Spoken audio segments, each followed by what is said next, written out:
Hi, I'm Teresa Wessel, Executive Director of Horizon House, and I've worked with Leslie for over 10 years. During that time, I have witnessed Leslie's dedication and passion to ending homelessness here in our community. She epitomizes our core values of treating every person with respect, dignity, and hospitality. Leslie is totally committed to do what it takes to end homelessness in Indianapolis and tirelessly works towards that goal each and every day. When I think about Leslie's qualities, integrity, dedication, and compassion are on the top of that list. I believe Leslie demonstrates her advocacy and tireless leadership in ending homelessness in our community. I am so very proud of Leslie for receiving this award. I want to congratulate you and thank you for all that you do on behalf of our neighbors. Our mission at Horizon House is to connect people who are experiencing homelessness to resources and services that can help them get housed and stay stably housed. That just sounds so simple to me. The idea that people who are experiencing homelessness need a place to live and we can help them get a place to live. But it wasn't very long at all after I came to Horizon House that I really started to understand the complexities of the work that we do. First and foremost, she brought me on and said, hey, we're going to shift from a mission model to a professional model.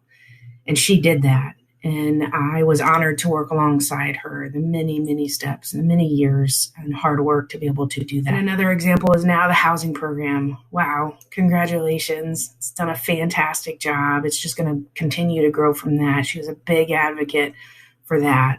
And so she, again, has this vision and she's like a bulldog and she just goes with it. And she is inspiring to those of us that work alongside. She leads with compassion. She leads with a commitment to social justice, commitment to equality, passion for making sure that people are heard. The impact that you have on people's lives is tremendous and phenomenal. And it's a privilege to know you. And it's a privilege to have worked alongside of you. So congratulations, Leslie. Keep it up. Thank you. And it really, it just makes me want to work that much harder to do whatever little bit that I can do to try to make a better way for people that don't have a place to call home. She is so personally invested and really caring about people. She cares about individual folks. She cares about staff. She cares about the broader community. She's highly skilled in her abilities to lead, to program, to connect with folks. And I'm beyond excited for her to receive this award. It's been such an honor and a privilege to work alongside Leslie, and I wish her all the best. Part of what has kept me doing the work for so many years are the people. And I'm thinking about the neighbors that we serve. I want to share a quick story that tells the two things that I love and admire about Leslie the most. Recently, during this pandemic, I asked Leslie if she could go to dinner, have a drink with me, because I'm feeling overwhelmed. I don't know which way to go with all this information. And of course, Leslie says yes. That's the number one thing I love about you. You take the time to listen to your staff, your peers, your colleagues, and you're a good listener. You can be trusted. I so appreciate that. And during dinner, I asked you how you could take on this new project that you recently said yes to when I know your plate is fuller than mine. And you looked at me and you said, because it's the right thing to do and it needs to be done. And I just thought, God, I love this woman. Leslie, thank you for inspiring. Thank you for your hard work. Thank you for all the time you dedicate to this. Thank you for your heart. Thank you for your friendship. Congratulations, my friend. But the part of this work that has seemed simple to me from day one and still seems very simple to me is the value and the importance of the work. It's the right thing to do. It's the ethical thing to do. And just Deep in my heart, I believe that no person, no human being deserves to be homeless. I'm honored to be able to be a part of doing that work with everybody that's here tonight.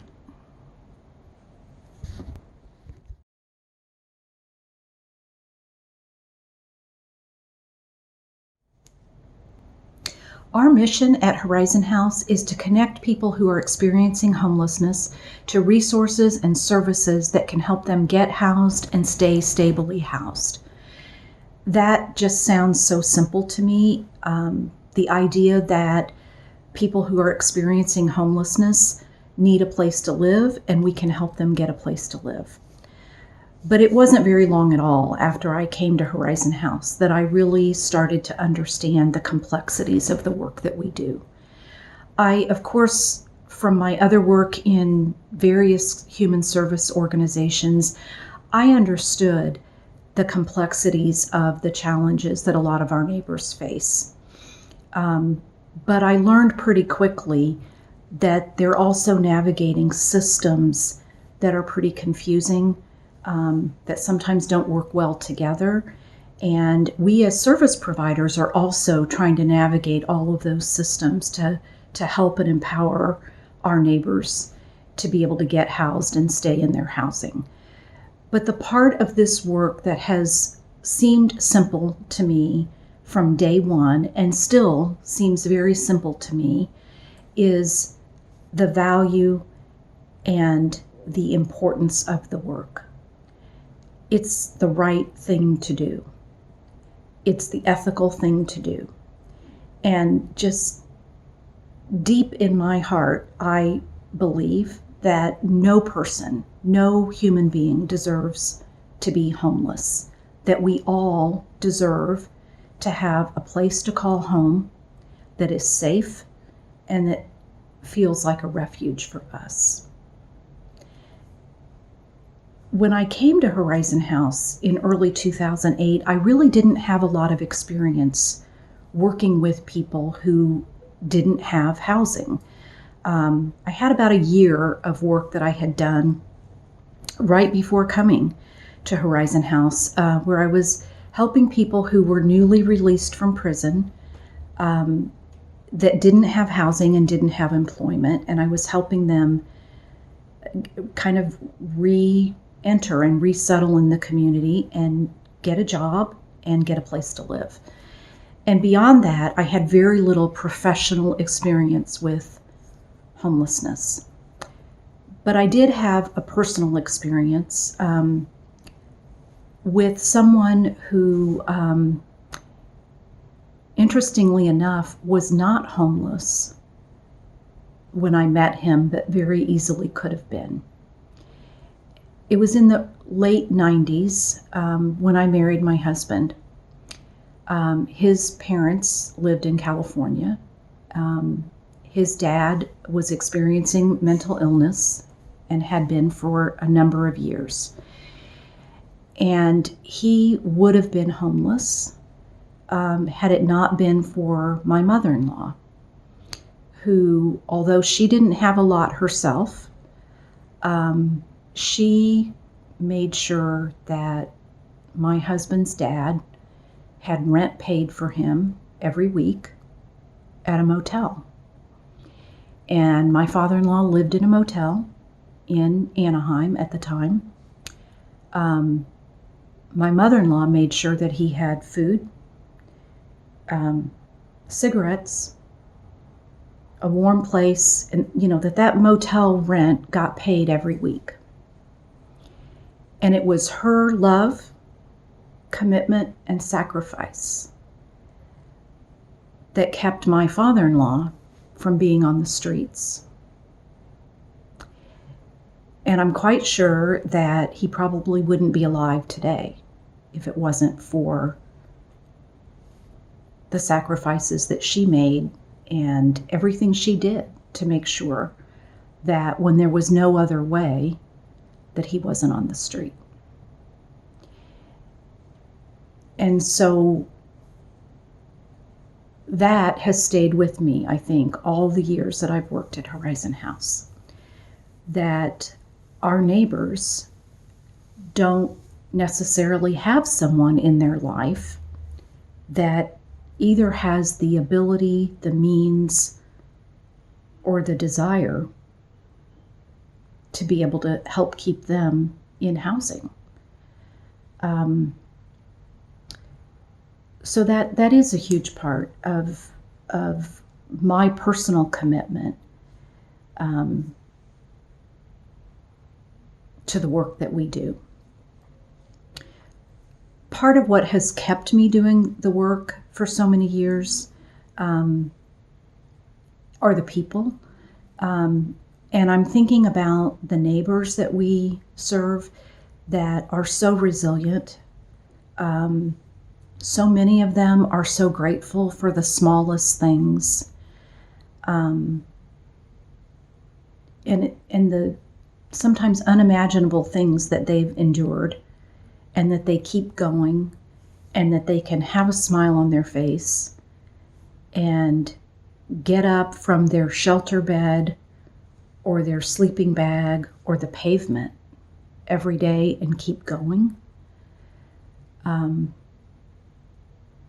is just amazing to me. And it's very humbling. And it really, it just makes me want to work that much harder to do whatever little bit that I can do to try to make a better way for people that don't have a place to call home. Beyond the neighbors, it's the people that I get to work with. Colleagues, co-workers at Horizon House, people that I've met at other agencies, a lot of them that are probably on this Zoom meeting tonight. People that just pour their heart and soul into it, and are there for each other. I have just met people in doing this work that it's just unbelievable. Sometimes the trauma that people doing the work experience, and they stay committed to the work. And I've been very aware of that in the last year in particular. It's been a really challenging year. It's been a challenging year for our neighbors in ways that beyond what we've normally experienced, and it's been challenging for the people that are doing the work. And I think seeing and experiencing what my colleagues are going through, my coworkers are going through, partly because of how close they are to the neighbors, how close they are to the day-to-day experiences that our neighbors are having, seeing and knowing people that are passing away, either before they get housed or after. That is just, it's incredibly powerful and motivating to be able to work alongside those people and say, what small part can I contribute? That really keeps me going. And I think about, what all of us can do. Partly, I think we can all be advocates. Anybody that knows what's going on with homelessness, what people are experiencing, and feels inside themselves that this situation shouldn't exist, that things should be different. I think what we can do is talk to people we know, talk to people we don't know, talk to people that are in decision-making roles. Get involved and advocate. That's important because that's part of what's going to make a difference on a grander scale. On a smaller scale, obviously people can volunteer, particularly when we get beyond the pandemic. There are volunteer opportunities. donations, whether it be financial donations or supplies. Those are ways that people can actually do something to help. And the last thing that I would say about how we can all get involved to help is really examining our own role in inequity, whether we're talking about racial inequity, which is still such an extreme problem and challenge in our communities, or whether we're talking about economic inequity. We all have a role in paying attention to how do we contribute to those things and what can we do different, whether it's taking time to educate ourselves, taking time to reflect on our own thoughts and feelings and behaviors, and figuring out and then taking action. What small or large things can I do to reverse inequity? Because inequity is at the root of homelessness.